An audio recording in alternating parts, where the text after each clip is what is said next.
Hello everyone, welcome back to Simply Mums. As always, we're here to empower women, empower mothers, empower families. And today we have a visitor and her name is Jessica Weeks. She's going to tell us more about herself. Thank you. Thank you for having me there.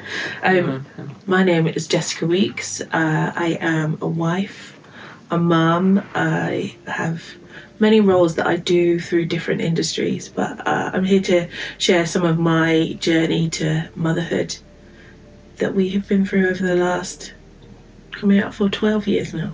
Yeah. So Jessica is going to tell us about her story so that another mum out there who's going through the same thing might get some help from that, or might also get some pointers of where to go to find help. She also has a charity. Yeah, very true. Yeah. She has a charity called Hannah's House. So Jessica, tell me through how everything started. So where to begin? I think begin at the beginning. Yes. So we were married in 2012, Yeah. my husband and we had straight after we got married, we just went away for a few days, just two of us, and we delayed our honeymoon to the following year.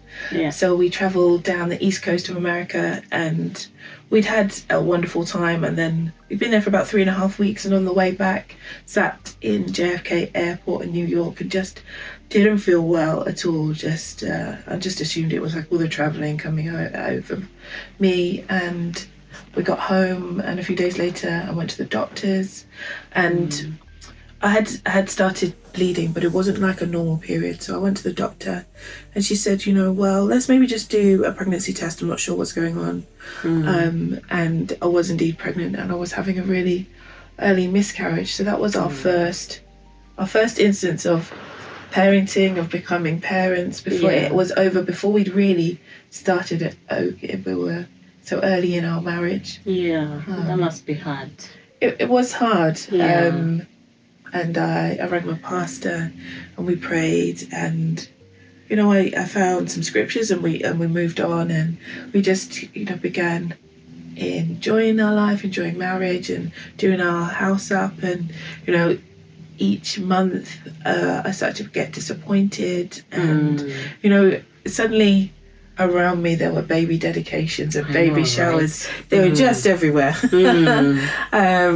And I just said, well, why not me? Why not me? And in my wider family, my parents had gone through a divorce, and I had my mum and my sister had to move out of the family home. So my husband and I drove down, and we walked into Starbucks, and I just went, ooh, that smell is revolting. I said, I just wait outside. I didn't think anything of it. So we spent the weekend. My mum's like, I was jumping in and out of skips. We were breaking things down. And just on the way home, I just felt a bit strange. Didn't think anything of it. Just thought it was just emotional. And my husband was working in Bristol at the time, so he left Monday morning at 6 a.m. And as I was saying goodbye to him, I cried, and I was holding onto his shirt. He said, "Just what is wrong with you?" I said, "I don't know." And so he went off to Bristol. I got into work, and my boss said, "Are you okay? Do you have a nice weekend?" And I burst into tears. I said, "Alan, I don't feel very well." He said, "Okay." Like, I could just see this man just being really alarmed that this woman is crying at her desk. I said, "I might go home." He said, "That's a good idea." So I rang my mum on the way home. I said, I don't feel right. She said, "Well, just, the doctor was on the way." So it was when you could just walk in and get an appointment. So I saw the doctor there and she was just like, we were going through the dates, and she was like, "When's your last period?" And I was like, I don't really know. She said, "Let's do a pregnancy test." And she said, "I think I know what the problem is." I said, "What?" She said, "You're pregnant." And I was so surprised. It was the thing that we had been waiting for so long. And, and she said, "But your dates are you're all over the place." I said, "Let's go to the hospital." And so Andy had the car, so I had to get on the bus, and I went to the hospital, and they did a scan, and I saw a tiny little heartbeat. So I was 7 weeks pregnant. And it had it came at the perfect time for so many, things in my family were happening. So that was in 2014. And during my pregnancy, my mum was diagnosed with breast cancer. My mum and my sister were homeless. My paternal grandmother died. My father-in-law died. Oh dear. So, all of these things happened in 2014. So Mum had her first surgery. She went through chemotherapy and she was living with us. And then October came, 2014, and my due date came, and it went, and a week went, and 10 days they said, we're going to have to induce you. I said, okay. Then everything started to happen really quickly, and we went through the pregnancy, and she literally flew into the world. They literally just caught her, and she flew off the end of the hospital bed, and she was absolutely perfect, and just what everybody needed. Hannah Lily is her name, and she is going to be 11 this year. And she was such a blessing. It was just what my mum needed, my mother-in-law needed. We'd lost our patriarch, and so she came, and we loved her, and we had a great time, and she was just easiest baby. Yeah. She just had she still does, she's funny, and she was God really blessed us when she came into the world. And so we travelled, we went to Singapore and New Zealand. And let me take you back a little bit about the miscarriage. I want you to talk to mums who are going through that. They don't know who to talk to. Yeah.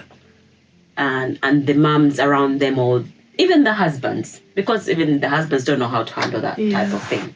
Yeah, I think it's hard for people around someone who has had a loss. But I think with my first miscarriage, I don't think I really acknowledged it. I think I just went, I don't want to talk, I don't want to deal with it. And so that was 2013. And actually, there weren't very many places that I was aware of to go through. My pastors were such a support to it. My mum, I had friends, but we were kind of the first out of our friends to have children, so I don't think they really understood. But my subsequent miscarriages that I had later on, that really, I processed. Because in that moment you find out you're pregnant, you plan, you think, how is this child going to fit into my family? What are they going to be like? What's their personality like? How are we going to? So when your baby dies, when you have that miscarriage, you don't just lose the baby physically then, but you lose them in the future. You lose all of the memories that you don't get to have. You lose all of the plans. And I would say to someone who is suffering now is to find your safe place. There are so many more places now to be able to share, because I think how would you find that place? So there are lots of charities there. So we have Hannah's House. Although we're local to Coventry, we have a national, international. I have online support. Okay. So anybody is welcome. There our online support is called There Is Room for You Here. Okay. So in our house, there's room for everybody. That's good. But I think. So how do people contact you?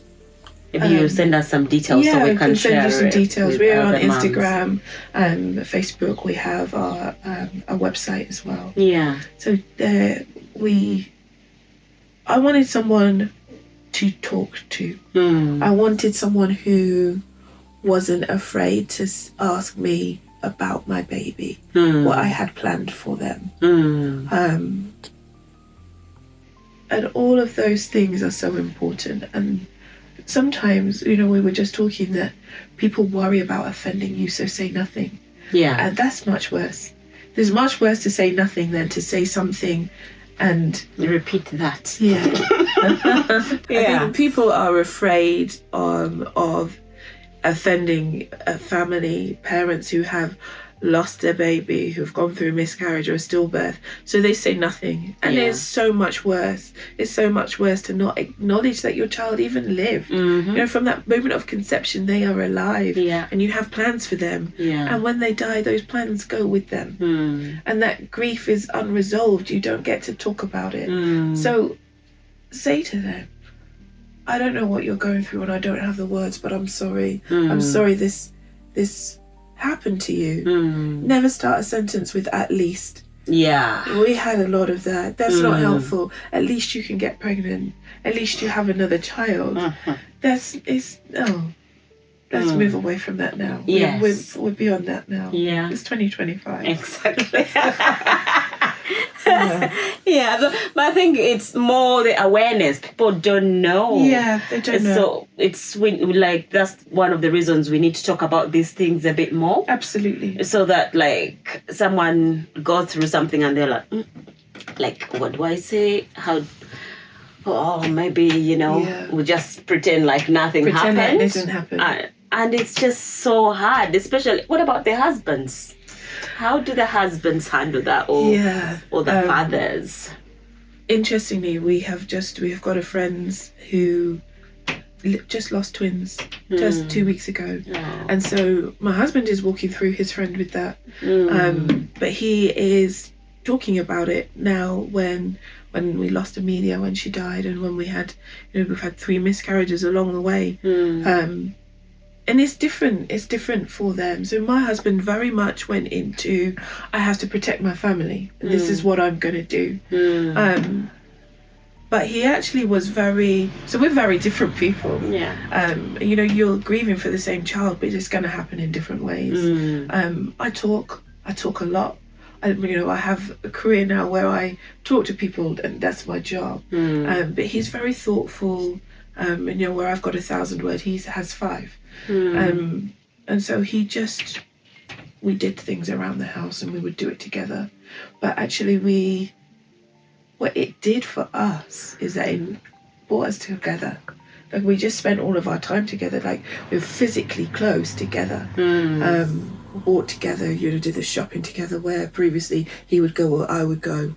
And we just did that much. But it took him longer to be able to vocalize what was going on for him. And I think so often we say to our boys and our men, man up. Don't cry. You've got nothing to cry for. Come on, you're strong. And so... Yeah, we need to change that. Yeah, absolutely. How can you be a father if you don't know how to show emotion? How can you be a husband and love your wife if you can't show emotion?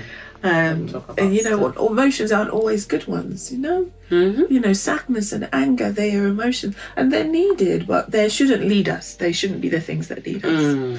So it took him a while longer, and actually, so it's been 12 years since our first miscarriage.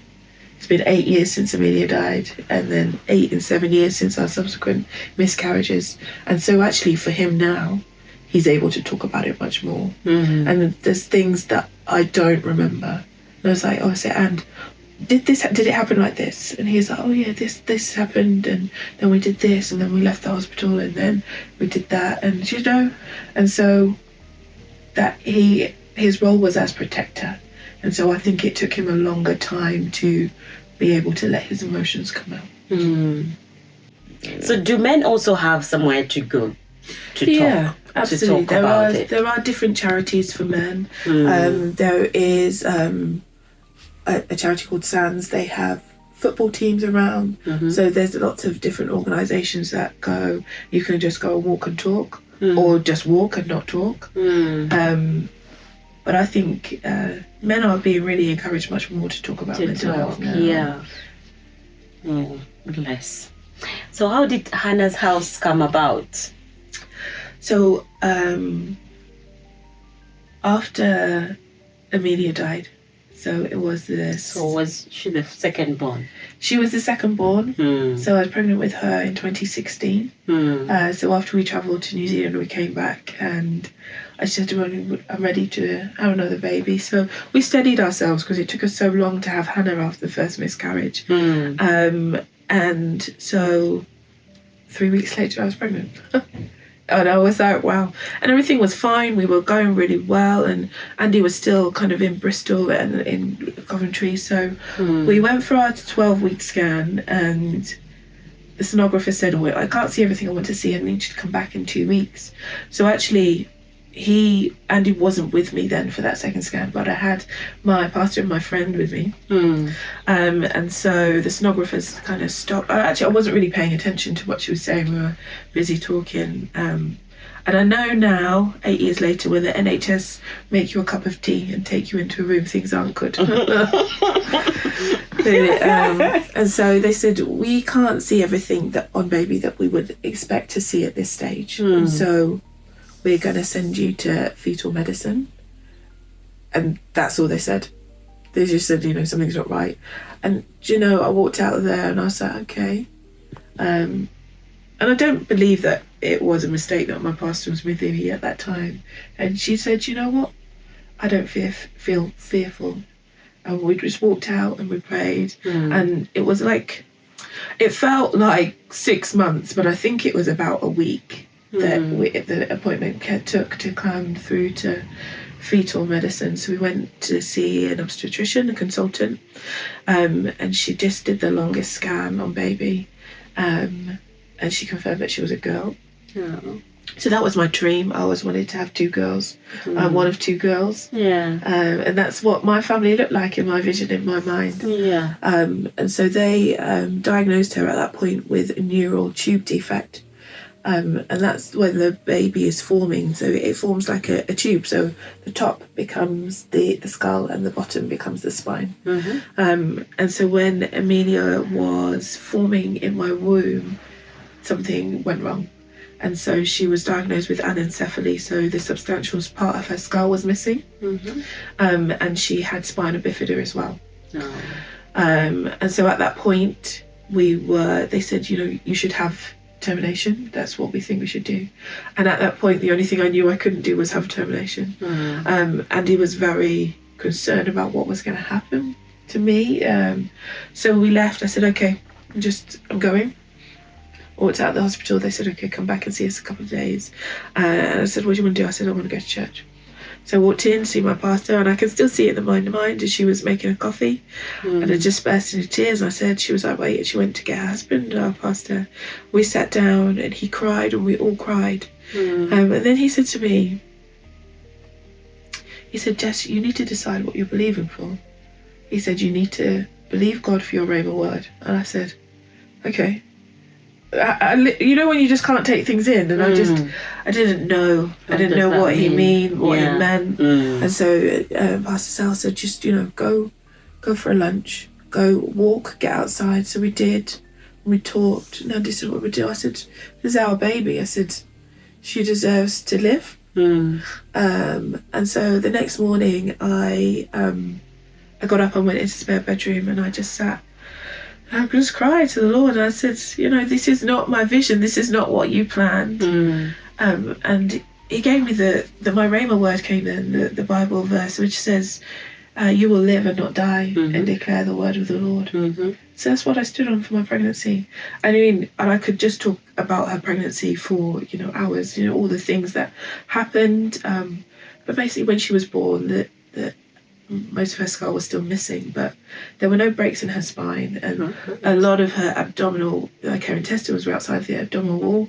All of that was perfect. She was perfect, and she lived. And she didn't die. And eventually the doctors stopped recommending a termination, and so she lived. And so when I was in hospital then for 2 days, I think I went in the night before the C-section, just me, and then I stayed with her for one night, and then everyone came to meet her, so we had a cold cot. And so when I got home that night, I had to leave her there. In my 44 years, that's the hardest thing I've ever had to do, is leave my baby in the hospital.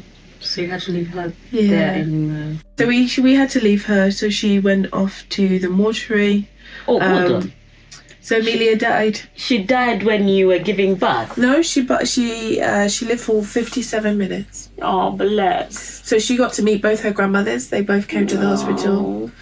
She had cuddles with her consultant who had delivered her, with all of the midwives who took care of us. And then my pastor came in the evening, and so we had a cold cot. So without being too graphic, babies can deteriorate quite quickly after they're born. So she got to stay with me for a while. So in fact my mum, Andy went home to take care of Hannah, and then he came back, and my mum went, and then my pastor came, but then I had a few hours with her just by myself. And so she died on the 17th of January 2017, and I went home the next day.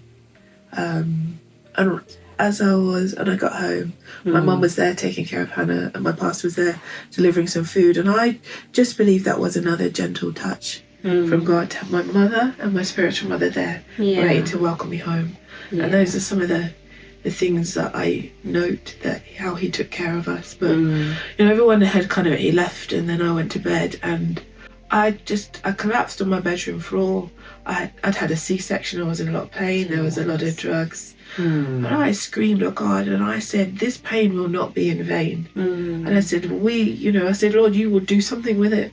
And then I went to sleep, and I think I slept for 18 hours. But you must be careful what you say to God. Yes. Because in that instant, I believe that's when Hannah's house was born. All right.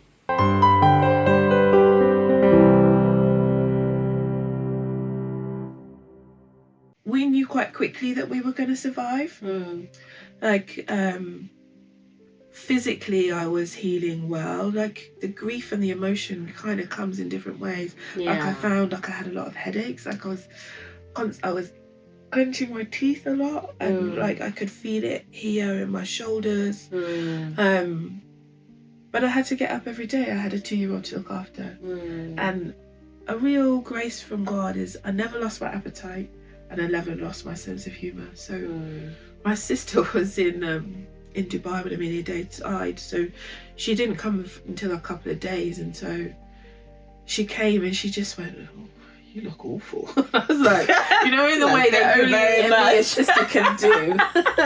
So she picked me up, and I still had my dressing on. You're supposed to take it off within a couple of days. And she put me in the shower, and she was sat on the toilet, and she washed me, she dressed me, and put some makeup on, and I think that was 48 hours later, and I started to feel human. And I remember laughing, and I remember saying, you've got to stop because it hurts. It hurts so much. And when you laugh.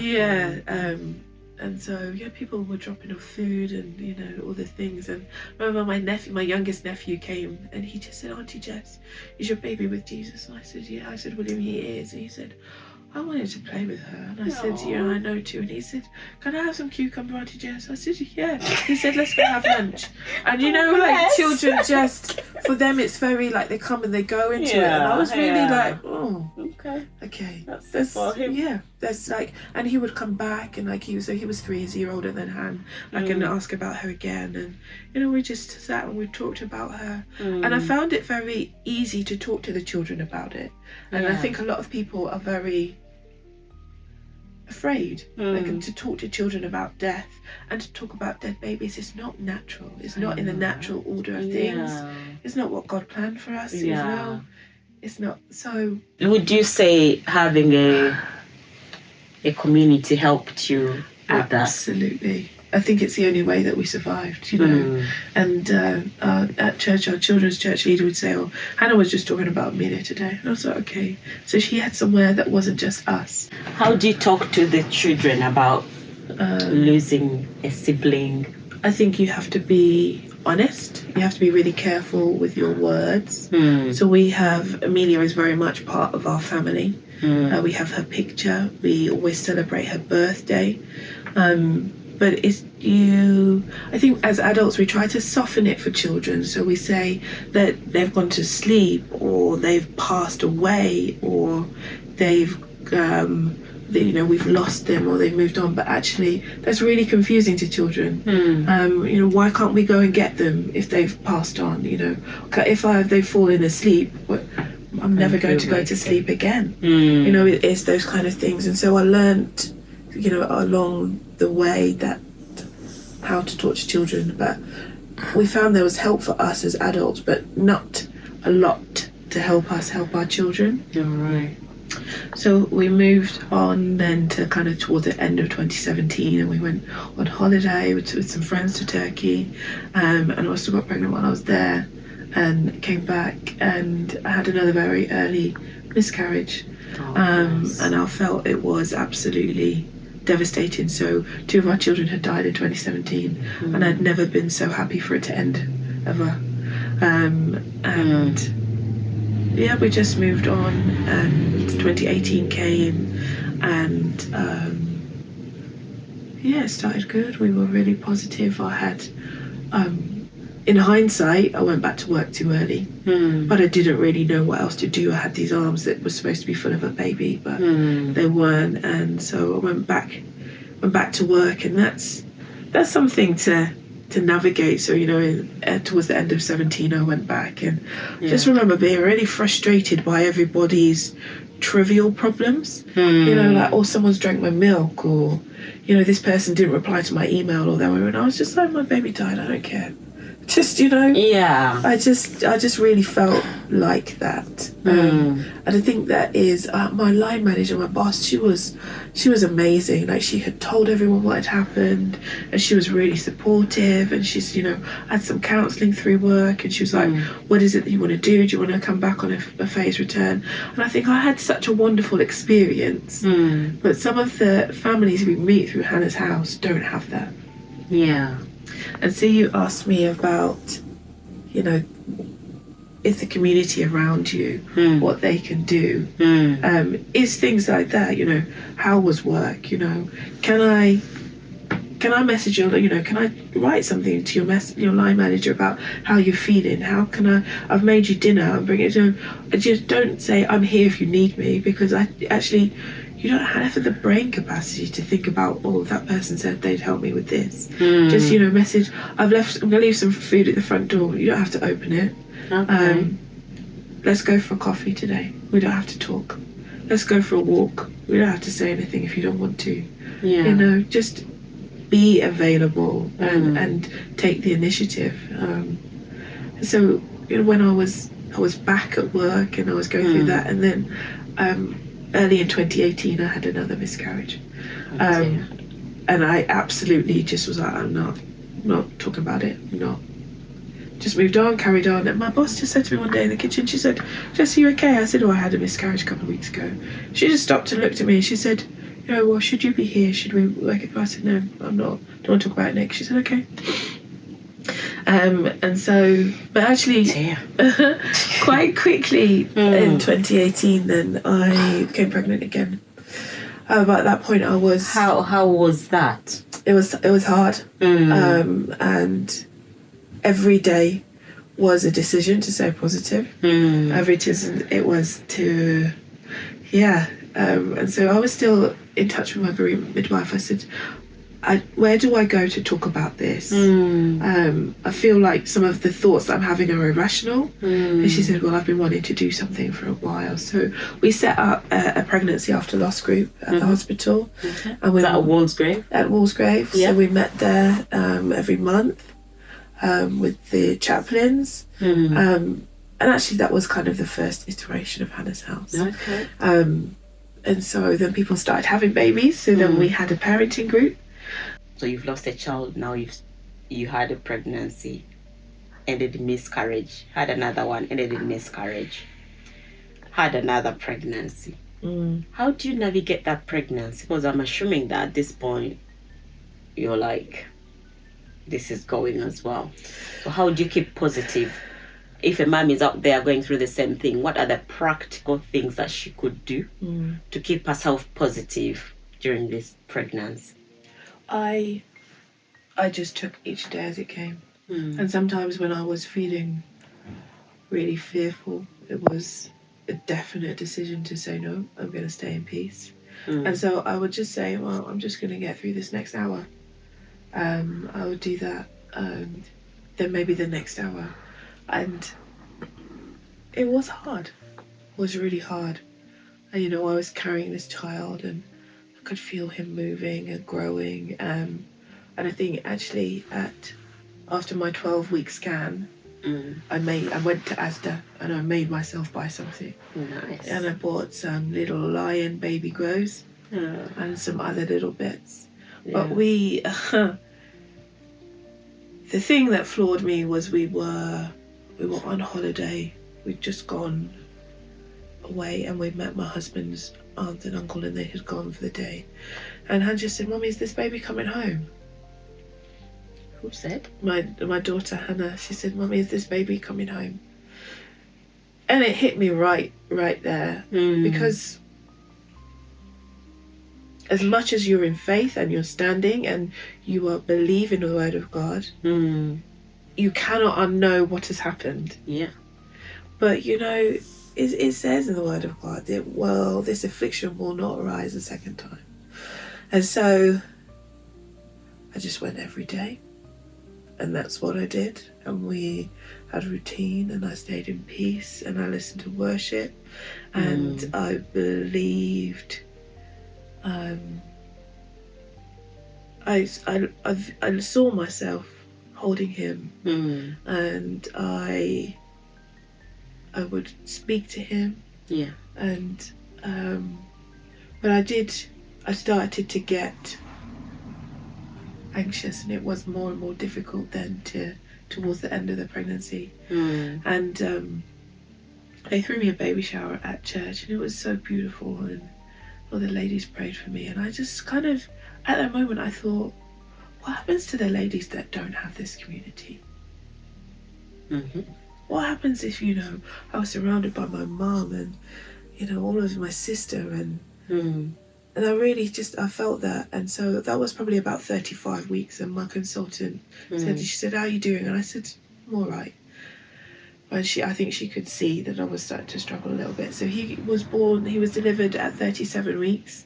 He was 7 pounds 7 at 37. So imagine if he had gone those extra 3 weeks. Yeah. And he was just the most perfect looking baby. Hannah had been through a lot. She was absolutely battered. They'd been taking blood off the top of her head. So she looked, like she didn't look beautiful for a few weeks. But he was just perfect. But what shocked me? My husband is white, but he was white. I was looking at this baby like, it's interesting. Like, I know I just gave birth to him, but and I just remember giggling. And Hannah came, Andy had brought her into the hospital to see her, and she was just like, "It's nice. Can we go home now?" Really? So actually, she went off, and my mum stayed, and I was falling asleep holding him, and so my mum held him and they came and they gave me some dinner and I think I slept for about 4 hours, and that was at that point I think I stepped into the peace of God. Like I feel it, I could feel it. My mum was holding Daniel and his name is Daniel Isaac John. So Daniel because he is a man of excellence, but Isaac because he laughs, because we needed the joy of the Lord when he came, and he's wonderful. But that my experience during that pregnancy really felt that I needed to do something a little bit more, and I kept trying to do things and kept trying to talk to the charity commission, and they were like, "Well, just get a bank account and ask people for money." I was like, "But that doesn't feel right." They said, "Well, you build it up and then you can register it," and I felt like it wasn't the right thing to do. And so I just happened to be in my pastor's office one day. I was doing something at church and he said, "Well, we've got a dormant charity." He said, you could have it if you can make it work. So we looked at the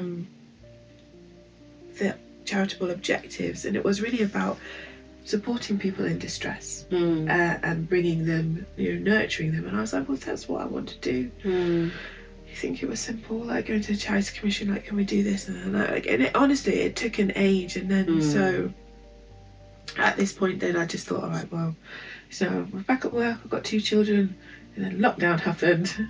And the world shut down, and so then there was no hope. But I was still emailing them, and so 2021 came, and we'd built an extension during lockdown because my husband couldn't work, and so life was good, but I was still like, I want 3 children you know. We're still going through, we're still healing, still healing from the babies that were in heaven.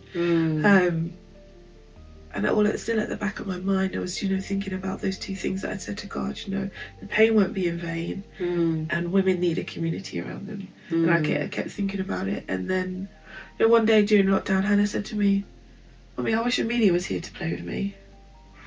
And I just felt like the one thing that she wanted, Leo, I couldn't give her. She wanted a sister, and I'd given her a brother. And so I just went upstairs again, and I dissolved on my bedroom floor, and I was crying, and my phone rang. I was like, oh. And I answered it, and it was my friend. She runs a charity in Rugby. Her name is Charlotte. She said, Jess, you know, I've got 12 hours pro bono counselling. And she said, when I was at your stage after I'd lost Freddie, I would have found that really helpful. And I don't swear. I'm always really conscious of what I said. I swore at her and I said, there is nothing wrong with me. I don't need any help. I'm fine. And I put the phone down. And it must have been so loud because Andy put his head around the door and he said, you're right, Jess. And I said, Charlotte rang and she said this and I don't need any help and there's nothing wrong with me. And he said, okay. So that night we went to bed and he said, do you think you might need some help? I said, maybe. I said, just so you know, I still had some unresolved grief that I was still dealing with, you know? And so the next day I rang her and I said, yeah, I think I'd like that. And so I started 12 weeks of counselling, and God was just, I think he was waiting. Like I could almost imagine him like, oh, finally. So all of the things, like I said, I believed you for her healing, and because he had healed so much of her, like she wouldn't have been born if, you know, he hadn't done. And you know, the doctors couldn't medically explain what had happened. And it was just in her notes that it had developed in the womb. You know, how does a spine fuse back together? And so she lived, and you know, and I said, you know, and I have 2 more children in heaven, and then things started happening. So I went back to Bible college, and so it was still locked down, so we couldn't physically meet together. So the 13th of February 2021, and I was in my first lecture, and my phone pinged, and I looked at it, and it was from the Charities Commission. They said, we're really happy for your charity to go ahead. I was like, hallelujah. So I had this operational plan, what we were going to do for the next 2 years, and I prayed about it, and I had my trustees, and I was ready, and I was in Bible college, and I was working part-time. Life was good. And I was going, and it was actually a Bible college, and I sat there and I felt, I feel a bit strange. It was like carried on, and then I was 40, so I was 40 in March, and my friend took me out for an afternoon tea. We met in the park, and she bought this beautiful spread, and we sat here, and she smokes and she lit a cigarette, and I was like, and I was like, I've had this feeling before. And I was driving home, and I was like, but I'm 40. I stopped at the chemist, and I got a pregnancy test, and I took it, and I was pregnant. I didn't tell anyone for a week, and I was at the prayer meeting, and my friend, she was like, you know when friends know, she's like, what's wrong with you? And I was like, bursting to tears at the back of the prayer meeting. I said, I'm pregnant. She was like, that's amazing. She said, what's Andy said? I haven't told him. She said, okay. I said, who have you told? I said, the Holy Spirit. She said, I think you need to go home and tell your husband. So that was the Wednesday. Then Sunday, and we prayed at the church, and then my pastor said, oh, what's Andy said? I said, I haven't told him yet. She said, go home and told him. So he said, we were just talking like, because I had said to him literally 2 weeks before, I said, I know we always wanted 3 children with us, but we've got 1 in heaven, we've got 2. I said, let's just be finished. I said, I'm going to be 40 in 2 weeks, but I must have already been pregnant at that point. And so, I was pregnant and everything was fine, and then we hit 20 weeks, and then problems came. My placenta was failing. He wasn't growing. I was in and out of hospital. There was one time I went in for my check, and my the placenta, the beats weren't going through. They were like, you've got to stay in. I was like, I'm not staying in. When you stay at hospital, babies died. Like all of the things just came tumbling out. And actually just before I got pregnant, my mum was diagnosed with breast cancer again. But you know, she was at home, because I would have been by myself at that point, so she was with me. So she's like, right. She was really calm. She's like, we're going to go. We went and I picked Hannah up from school because I didn't want her to come home and me be gone again, and that would really affect her. And I did her hair, and I said, I've got to go into hospital. They got to monitor this baby. So I went in, and I was there for like 2 days, and everything was fine. And then one day, all the nurses came, like, you know, like loads of nurses. I was like, oh, and you're like, what's going on? And they were packing all my things under my bed, and they were like, right, we've just got to go into the side room. I was like, right. There's like, your results come back and you've tested positive for COVID. I went, so I couldn't go home, I couldn't do anything, so I was in the side room. But you know, God kept telling me through this pregnancy, be still and know that I'm God. Be at peace, enter into my rest. I was like, just carrying on, like being like, but do you know what I had to do? I had to sit still. I was in a room like this, which is very hard. And I sat. Do you know what I did? I sat and said my laptop. I did my handover note from the hospital bed. I watched some box sets. I drank tea. They sent me fruit and food. And actually, by the time I was ready to go home, I knew that actually I was at peace. And so the operational plan that I had I had planned, had gotten out the window. I was having another baby. I was in hospital, and I just felt like God was just chuckling, like, just wait and see, just wait and see. And so Elijah came very, very quickly. Like, he was born at 31 plus 6. He was very small. So he was in neonates, and like there was a lot of up and down with him. And when we got home, one of my friends messaged, she said, is your baby bingo card finished? She said, I can't walk through any more things with you. And I said, we're done. It's done. And so he will be 4 this year, and he is Elijah. He's got a story to tell. He is a prophet. He's a force to be reckoned with. He's definitely testing our parenting skills. But actually it's really given me a new empathy for people who are in that neonatal journey. We saw lots of parents come and go, and some of his incubator mates are not here, you know, and actually I really look at him as like a walking testimony of the goodness of God. An absolute miracle. Like, he fitted in my hand. Wow. We were 31 weeks, and I sat in the hospital with him for 6 weeks, just sat here, and I was expressing the milk and tube feeding, and just, it was amazing. So what would you say to the mums who are in hospital with babies like that?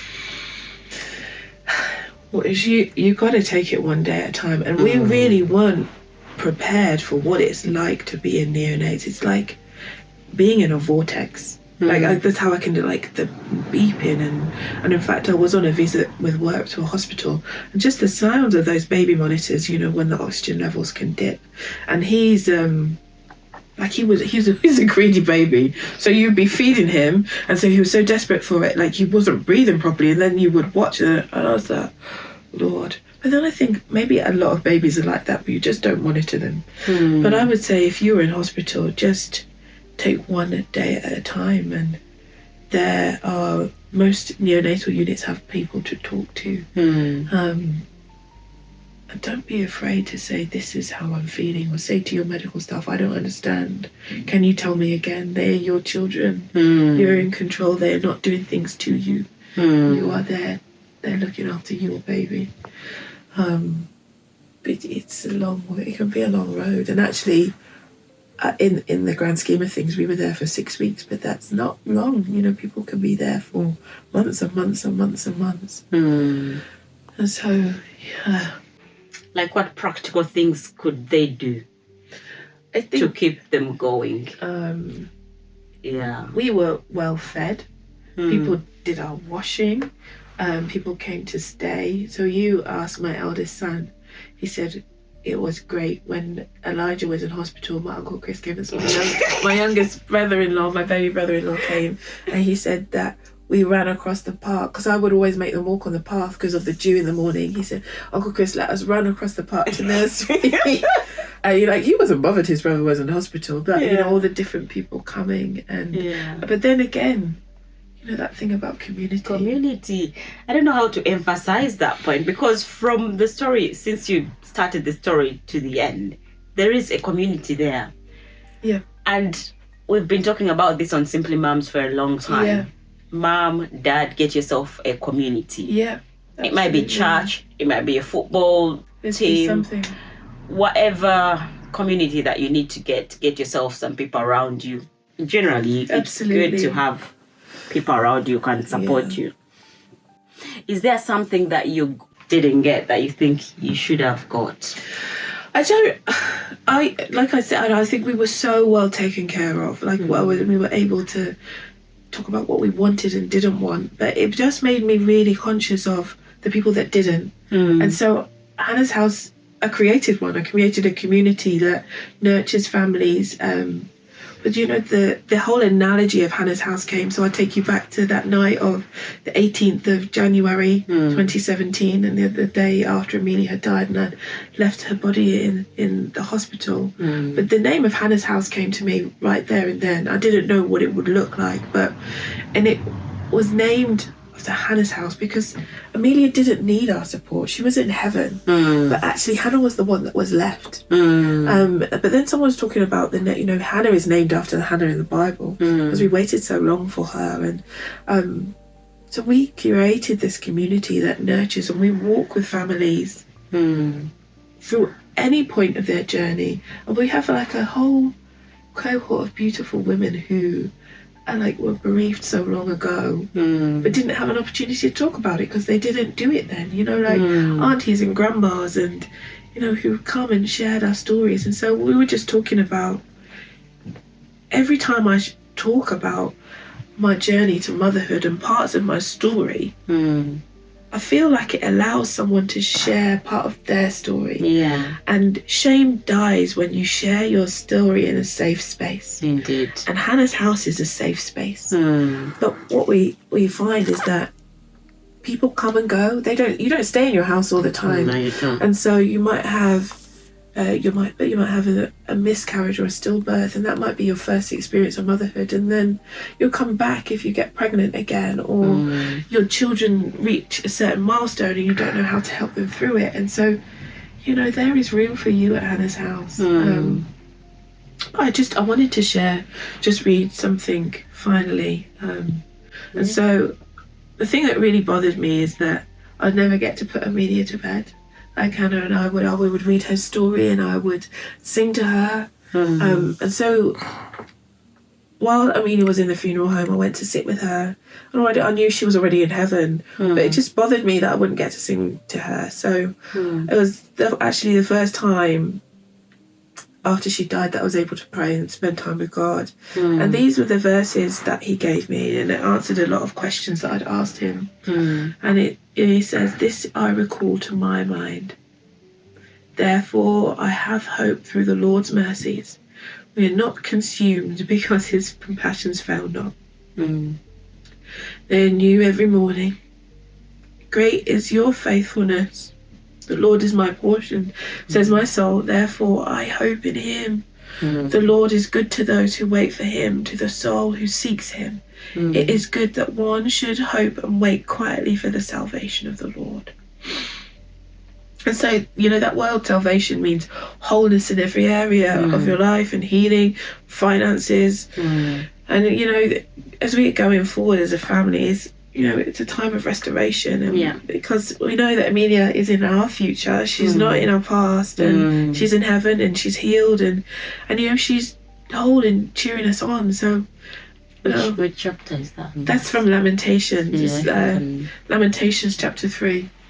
And so actually, hashtag for Hannah's House is Dare to Hope, because it's a decision to hope again, to trust again that things will work out. And I just want to be that living testimony that you can believe. But I was saying about sharing my story, that's my healing. Every time I see somebody else being able to talk about their baby, or to be able to hope, or I hear so much about, or you never lose your grief, you just grow around it. I don't believe that's true, but it's a decision to heal.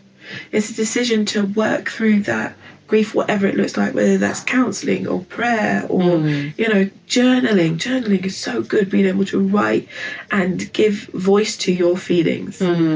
But at Hannah's house there is room for you, and wherever you are, whatever you've been through, I just ask for you to reach out, and you will find a safe space for your story. I don't know if I should add any more on that, but I was also asking about the men. Yeah. Let's talk about the men. Do they come to Hannah's house? Do they feel that they are welcome there? They are always welcome there, but we've not had a man in the last 4 years. Yeah. Like, depending on the event, sometimes on our online event I can see them in the background. And one of our trustees is a man, and he's been through it, and so there are people that we have for men to talk about, but we do a lot of signposting. Mums, wives, grandmas reach out for their sons and their husbands and partners. But I would love to get into that space and encourage men to talk and share. Talk to them there. Yeah, absolutely. You are more than welcome, and maybe we'll do an online group just for men. For men. Yeah, that'll be good. Yeah. So I bought you a few bits and pieces from Hannah's house. So we have so these are some of the flyers that we give to our families that talk about the support that we offer. This is my favourite book that goes in each of our sibling support bags. It's called You Are Special by Max Lucado. Just shows the importance of how important every single child is, and then just some bubbles and sweets. They're always good fun. So there's a lot more that goes into it, but we really focus on the children in the family, ones that were existing before baby dies, or the ones that come after. So what do you offer for sibling support? So we have a stay and play that's local to Coventry for families or carers to come with their preschool children. We do some events in the holidays, but you can request a sibling support bag on our website, or you can just DM me on Instagram or Facebook. We're Hannah's House Carve on everywhere, so you can reach us. So. All right. Peer support, parenting with hope, sibling support, pregnancy after loss. Yeah. Wow, thank you so much, Jessica, for sharing. Thank you for having me. That's been quite deep. Yeah. But very emotional and educational, I would say. So thank you so much for sharing your story, for being brave. Yeah. And if your mom and dad out there listening to Simply Mums or watching us, please feel free to subscribe, and also look at Hannah's house. We'll share the details on the screen. Thank you so much. Until next time. Bye-bye. Bye-bye. Hello, I'm Jessica Weeks. I'm the founder of Hannah's House. We're a baby loss support charity. I've been really blessed to share my story with Simply Mums today. So I would, if you can, just subscribe on the YouTube or Facebook. It's just a great community. Mums need community. We need each other. Iron sharpens iron. Whatever stage you're at in your journey, whether Lee and I have been talking about moving through puberty and into teenage years, or whether you are still in nappies and you're in the sleepless nights, we need each other. We need each other it takes a village, and some people don't have a village. So subscribe to Simply Mums.